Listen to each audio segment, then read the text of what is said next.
सीताराम हनुमान हर हर महादेव। नमस्कार। आज मी तुमच्यासाठी एक अशी नवीनच कहाणी घेऊन आले जे ऐकल्यावर तुम्हाला तुमच्या लहानपणी घेऊन जाईल।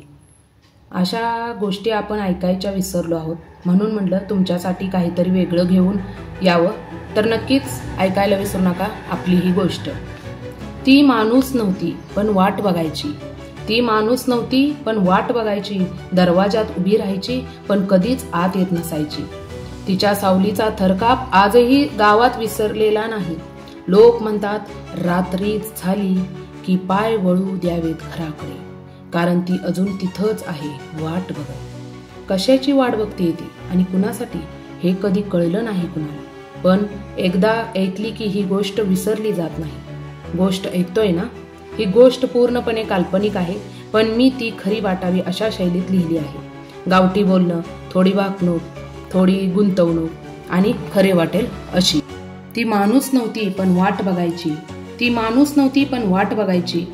गाव बोरवाडी, नाव जरी साधं असलं तरी गोष्ट मात्र साध्या नाही। तिथं एक वाडा होता, राऊतवाडा, आजही आहे, मोडकळीस आलेला, पण अजूनही त्याचं गारुड शिल्लक आहे। वाड्याच्या माग एक रुईचं झाड आहे, उंच, जुनं आणि थोडं विचित्र। पानं जरी जास्त मोठी आणि फांद्या, असं वाटायचं की एखाद्याच्या केसांसरशी वारं फिरतंय। लहानपणी कोणी त्या झाडाच्या खाली गेलं तर आजी म्हणायची नको जाऊ, तिथं बघते अजून ती। कोण ती? हा प्रश्न मला कायमच सतावत राहिला। ही गोष्ट मी सांगतोय ती आजची नाही, 20-22 वर्षापूर्वीची आहे। तेव्हा त्या वाड्यात राऊत कुटुंब राहत होतं। मोठा वाडा, 12 खोल्या आणि एकुलती एक मुलगी गौरी। गौरी म्हणजे गावाकडची लाडकी, शाळेत हुशार, आवाज मधाळ आणि मन मोकळं। लोक म्हणायचे ही पोरगी लवकरच गावाच्या पलीकडे जाईल, काहीतरी मोठं करेल, पण असंच नसतं ना, जीवनाच्या वाटा वेगळ्याच असतात। गौरीचं मन लागलं नाम्यावर। नाम्या बैलगाडा शर्यतीत भाग घ्यायचा, रापलेला चेहरा पण डोळ्यात काहीच वेगळं। गावाच्या जत्रेत शर्यतीनंतर गौरी त्याला पाणी दिलं आणि सुरुवात झाली त्या प्रेमाची। 2 जीव जवळ आले, खाजगीत भेटी व्हायला लागल्या। रुईच्या झाडाखाली दोघे बोलायचे। गौरी म्हणायची हे झाड साक्षीदार आहे आपल्या प्रेमाचं। पण गावात प्रेम ही गोष्ट सरळ मांडली जात नव्हती। राऊत कुटुंबाला समजलं आणि वादळ उठलं। वडिलांनी मारहाण केली, आईनं बोलणं बंद केलं आणि गावकऱ्यांनी कुजबूज सुरू केली। त्या रात्री गावात मोठा वाद झाला। लोक म्हणतात वाड्यातून किंकाळ्या येऊ लागल्या। सकाळी उठल्यावर गौरी नव्हती, कोठे गेली? कोणी म्हणालं पळून गेली, कोणी म्हणालं कुठंतरी लपवली।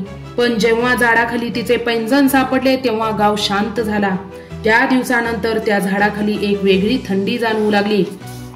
जणू फांद्या फक्त सावली देत नव्हत्या तर आठवणी राखून होत्या। रात्री त्या झाडाजवळ कुजबूज ऐकू यायची, नाम्या आला का रे? कधी बैलाच्या गळ्यातील घुंगूर वाजल्यासारखं वाटायचं, कधी पैंजणाचा खणखणाट वाजायचा। लोकांनी बोलणं सोडलं, वाडा अवसाड झाला। नाम्या गावात दिसायचा पण डोळ्यात पाणी कायम, बोलायचा नाही। एखादा कोणी तर त्याला विचारलं गौरी कुठं गेली रे? त्यावर त्याने एकच उत्तर दिलं, ती मेली नाही, ती वाट बघते। ही गोष्ट मी सांगतोय कारण मी स्वतः अनुभव घेतलाय। एकदा नातवाच्या बारशासाठी आम्ही त्या वाड्यात गेलो होतो। संध्याकाळ झाली, जुन्या आठवणी जाग्या झाल्या। मी हळूच मागच्या अंगणात गेलो, रुईच्या झाडाखाली बसलो। एकदम शांत होतं आणि काही क्षणांनी एक थंड वारं अंगावरून गेलं। फांद्या हलल्या आणि वारं नव्हतं, पैंजणाचा आवाज आला। कुणीतरी कुजबुजलं, नाम्या आला का रे? मी घाबरलो पण हललो नाही। डोळ्यात झाडाच्या सावलीकडे पाहिलं आणि ती दिसली। पांढऱ्या साडीमध्ये, केस सुटलेले आणि डोळे शांत पण वाट बघणारे। ती बघत होती माझ्याकडे नाही, झाडामागून कुणाच तर शोधत होती, कदाचित तिच्या नाम्याचा। शेवटी ती हळूच मागे फिरली आणि झाडांच्या फांद्यात मिसळली। माझ्या श्वासाचा आवाज मला मोठा वाटायला लागला। मी ताबडतोब तिथून पळालो। आजही त्या झाडाखाली कोणी थांबत नाही। नाम्यानंतर वर्षभरात गायब झाला, कुणी त्याला पाहिलं नाही। पण गावकरी म्हणतात जत्रेच्या रात्री झाडाच्या सावलीत अजूनही 2 पैंजणांचा आवाज ऐकू येतो। आणि जेव्हा एखादं मूल विचारतं आज काय सांगशील आजी, तेव्हा आजी फक्त एका वाक्यात सांगते, आली बाया, विचारांनी भूल डोकं खाते ग, पण ती फक्त वाट बघते. काय खरं काय खोटं हे मलाही माहित नाही, पण त्या झाडाच्या सावलीत एक भावना नक्की आहे, अधुरी पण शुद्ध प्रेमाची वाट बघणारी सावली. ही गोष्ट पूर्णपणे काल्पनिक आहे बर का. गावठी बोलणं, जरासं भावनिक, जरासी गुंतवणूक, पण खरी वाटेल अशी मी तुम्हाला सांगितली. पण गंमत अशी आहे, अशा कथा भारतातल्या अनेक खेड्यांमध्ये सांगितल्या जातात.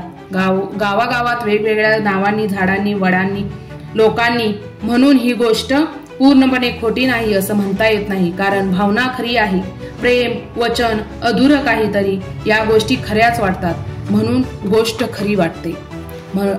जर तुम्हाला ही गोष्ट आवडली असेल तर लाईक, शेअर, सबस्क्राईब करायला विसरू नका. आणि भेटू लवकरच अशा एखाद्या काल्पनिक गोष्टीत. आपण हरवून जाऊ, तुम्हालाही हरवून सोडू. सीताराम हनुमान. धन्यवाद, धन्यवाद, धन्यवाद. हर हर महादेव.